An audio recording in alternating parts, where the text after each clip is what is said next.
आपल्याकडं 4 जून रोजी मतमोजणी आहे आणि त्याच्यामध्ये आपलं जे पॉलिटेक्निक कॉलेज आहे त्या ठिकाणी आपल्या सर्व जे आता 6 विधानसभा मतदारसंघाचे जे मशीन्स आहेत त्या ठिकाणी सुरक्षेमध्ये आहेत आणि त्यासाठी आपण जी आवश्यक तयारी आहे त्यासाठी आवश्यक असणारं जे मॅनपॉवर आहे, काउंटिंगसाठी लागणारे काउंटिंग असिस्टंट असतात, सुपरवायझर असतात. त्याचबरोबर आपल्याला ऑनलाईन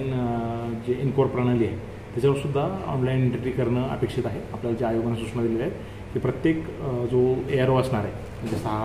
आपल्या मतदारसंघाचे जे ARO असतील ते डायरेक्टली प्रत्येक राऊंड झाल्यानंतर ऑनलाईन अपडेट करणार आहेत आणि त्याच्यामुळं सर्व जे आपले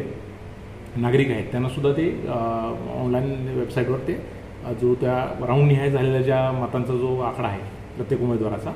तो त्यांना सर्वांना दिसणार आहे. आणि मतमोजणी जी तयारी आहे जी आमच्या अंतिम टप्प्यामध्ये आहे त्याचे जे 2 प्रशिक्षण आहेत त्याचं प्रशिक्षणसुद्धा आम्ही 29-30 तारखेला अरेंज केलेलं आहे.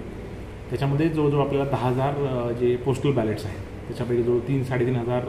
जी सर्व्हिस वोटरची आहेत ज्याच्यामध्ये आपल्या सैनिकांची मतं असतात. उर्वरित 7,000 मतं आहेत ती आपण घरोघरी जाऊन जे 85 वर्षावरील नागरिक आणि दिव्यांग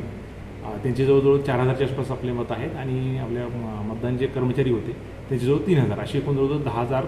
ते 11,000च्या आसपास जवळजवळ आम्हाला मिळण्याची अपेक्षा आहे. त्याच्या मोजणीसाठी जवळजवळ आम्ही 12 टेबलचं प्लॅनिंग केलेलं आहे.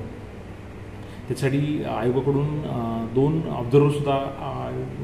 एक अतिरिक्त पूर्वी आपले जे असलेले एक उपाध्याय साहेब आणि त्यानंतर एक पाल म्हणून वेस्ट बेंगाल कॅडरचे ऑब्झर्व्हर आहेत ते सुद्धा या ठिकाणी उपलब्ध होणार आहेत. तर 3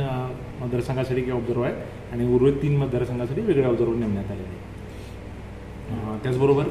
VVPATची जी आपली मोजणी होणार आहे तर एकदा पूर्ण आपली जी EVM जो काउंट आहे तो झाल्यानंतर प्रत्येक मतदारसंघामध्ये जेवढे वोटिंग आपले जे पोलिंग स्टेशन आहेत त्या सर्वांचे आपण चिट्स करत असतो आणि त्यानंतर रँडमली सर्वांच्या समक्ष आपण 5 चिट्स उचलतो आणि त्यामध्ये जे कुठल्याही मतदान केंद्राचा क्रमांक येईल त्याची आपण VVPAT आपण घेऊन येतो आणि जेवढे मतदान ॲक्च्युली मशीनमध्ये झालेलं आहे तेवढंच त्या उमेदवारांना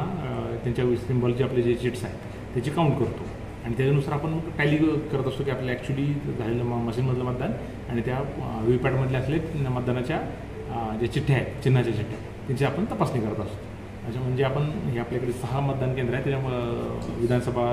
मतदारसंघ आहेत आणि प्रत्येकामध्ये 5 म्हणजे 30 VVPAT जे आहेत त्याची आपण व्हेरिफिकेशन करणार आहोत. पण ती प्रक्रिया साधारणतः म्हणजे दुपारनंतर होते म्हणजे आपलं पूर्ण मशीनमधलं काउंटिंग झाल्यानंतर मग हे VVPATचं आपल्याला सर्वांच्या आपल्या त्यामध्ये आपले काउंटिंग एजंट्स असतात पूर्ण व्हिडिओग्राफीमध्ये आणि CCTVच्या याच्यामध्ये पूर्ण प्रक्रिया पार पाडली जाते. ताजे अपडेट मिळवण्यासाठी उस्मानाबाद न्यूजला सबस्क्राईब करा